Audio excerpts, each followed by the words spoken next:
De kloof tussen stad en platteland valt mee. Inwoners van het platteland zijn best wel tevreden, blijkt uit onderzoek. Wat je voor een 200 kap in Spijkenisse betaalt, kan je hier een vrijstaand huis kopen. En verder in deze Zeeland nu. Film over noodlottige reis van Peter. En de natuur helpt bij psychische problemen.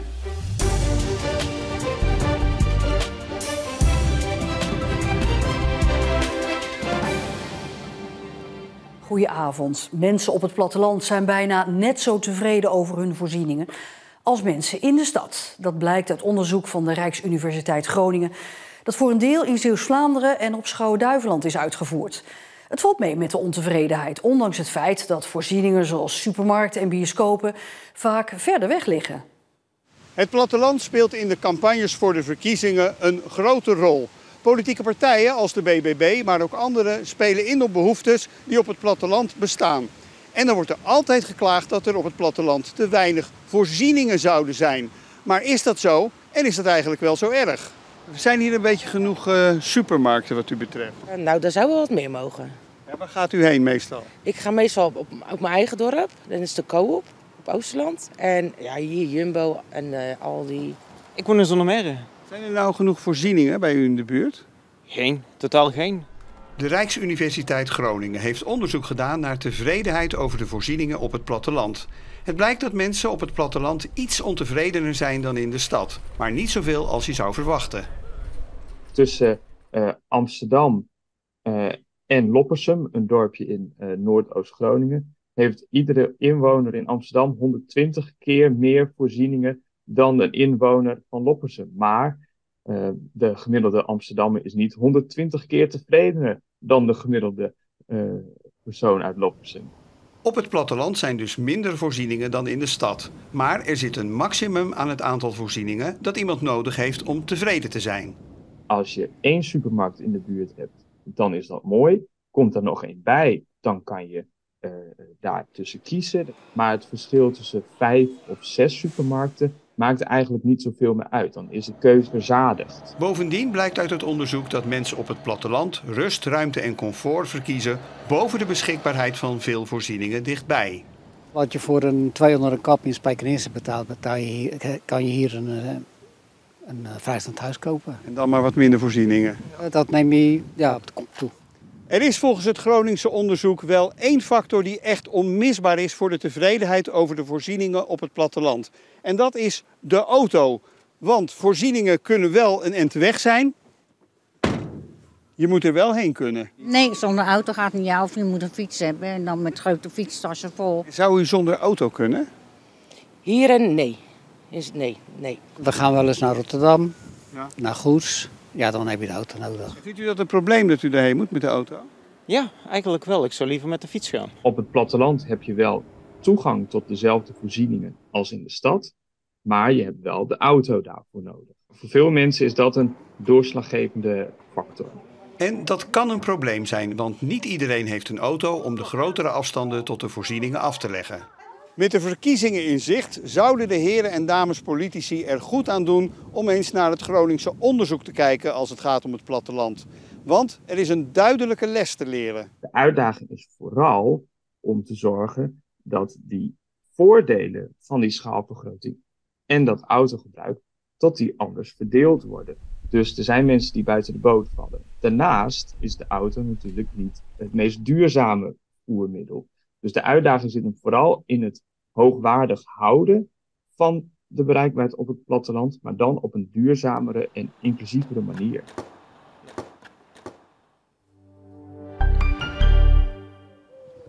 Nog nooit kostte een koopwoning in Zeeland zoveel. Dat stelt de vergelijkingswebsite Slimster.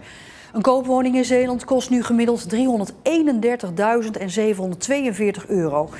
En dat is ruim €600 meer dan de vorige piek, halverwege vorig jaar.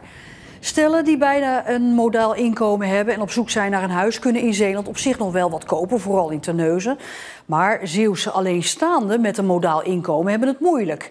In de gemeente Goes, Capelle, Rijmerswaal en Veren bijvoorbeeld is het aanbod voor deze groep nagenoeg 0.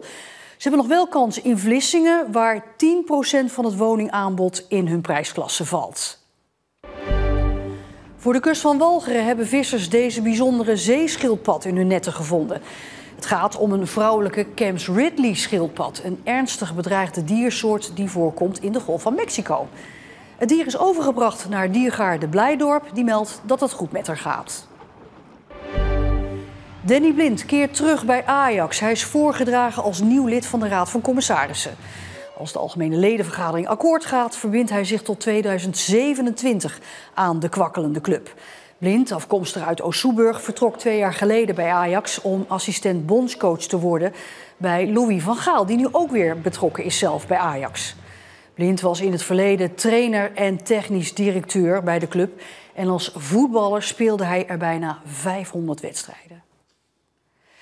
Dit weekend draait in onze provincie voor het eerst de documentaire over de Warnof in de bioscoop.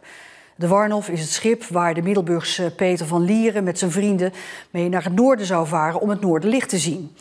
Maar dit jaar is het 10 jaar geleden dat het schip en Peter voor het laatst gezien zijn. Met een zelf omgebouwd schip voeren in 2013 8 muzikantenvrienden, waaronder Peter van Lieren, naar Engeland. Tijdens die reis ging er veel mis. 5 vrienden stapten daarom in Engeland van boord. Peter van Lieren zette de reis voort met kapitein Arnoud en zijn vriendin Teersa. Dicht bij de eindbestemming denken mensen de boot nog gezien te hebben voor de Noorse kust. At det er en mørk båt med hvitt styrehus. Tatt opp under skjær som det bryter og bølgene slår over. Og da var jeg sikker på at det er Warnow jeg har sett. Voor de regisseur van de nieuwe documentaire een verhaal dat hem niet losliet. Voor mij sprak het aan op meerdere fronten. Ik vond vriendschap iets belangrijks. Het is een hele vriendenclub die op pad gaan. Ik vond het autonomie, zeg maar, dus het zelfstandige. We willen eigenlijk leven van de wind, kwam het op neer. En gewoon overal spelen waar we aanmeren. En gewoon daarmee onze kost verdienen. En dat vond ik fantastisch. Maar zeker ook dat de 3, Peter, Arnoud en Teersa, vermist zijn. In de documentaire spreekt de regisseur met de bemanningsleden die eerder van boord gingen over de reis en hun vrienden die ze tot de dag van vandaag niet meer hebben teruggezien. Je kan er eigenlijk van uitgaan dat het schip vergaan is. Ja, en dat hebben ze waarschijnlijk niet overleefd. Maar het schip is dus nooit gevonden. Dus helemaal uitsluiten kunnen we het niet. Maar na 10 jaar kan je toch wel concluderen dat het schip waarschijnlijk vergaan is.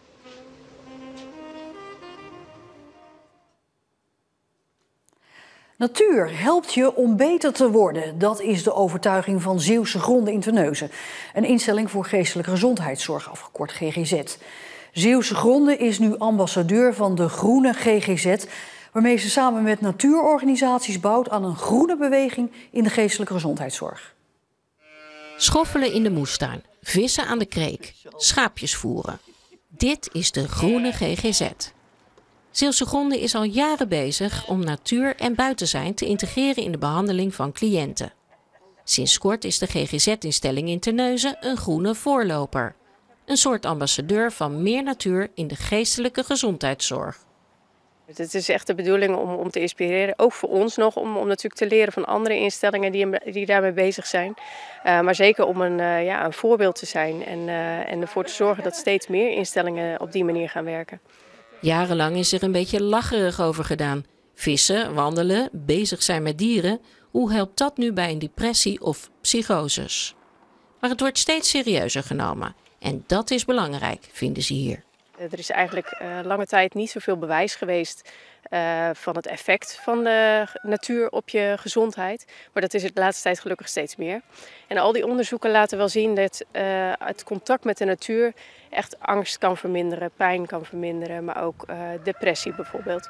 En dat is iets wat we zeker wel terugzien in de dagelijkse praktijk. Een van de doelen is dat de GGZ-instellingen de natuur integreren in de behandeling van 5 tot 10% van haar cliënten. En dat de terreinen zelf ook groener worden. IVN Natuureducatie is er een groot voorstander van. We worden tegenwoordig omgeven door prikkels. Waar we vroeger echt samenleefden met de natuur, zijn er tegenwoordig overal prikkels. Er is verkeer, er zijn vliegtuigen. Je hoort overal wel geluid. En als je in het groen bent, kun je echt weer even tot jezelf komen. Naast Zeeuwse zijn er nog meer GGZ-instellingen die proberen natuur onder de aandacht te brengen. Ja, het uiteindelijke doel van de Groene GGZ is dat het eigenlijk iets heel vanzelfsprekends wordt. En het kan soms best wel wat tijd en moeite kosten om anderen van het nut te overtuigen. Wij hebben ook behandelaren die zeggen, ja, het lijkt wel alsof ik met pauze ga als ik nu met een cliënt naar buiten ga om te wandelen. Maar uiteindelijk zou niemand daar meer van op moeten kijken. En we moeten echt leren dat de natuur ontzettend goed is voor je gezondheid. En je kan er een ernstige psychiatrische ziekte niet mee voorkomen, maar het kan zeker wel bijdragen in het proces van herstel. Dus de natuur is een heel krachtig medicijn.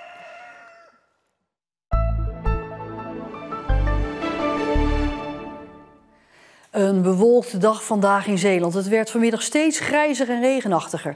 En ook nog eens fris, want het werd vandaag in Zeeland maximaal 15 graden. Morgen krijgen we enkele buien, maar ook zonnige momenten. En de middagtemperaturen die liggen rond de 13 à 14 graden bij een vrij krachtige zuidwestenwind. En de dagen daarna houden we wisselvallig weer met ook temperaturen zo rond de 14 à 15 graden.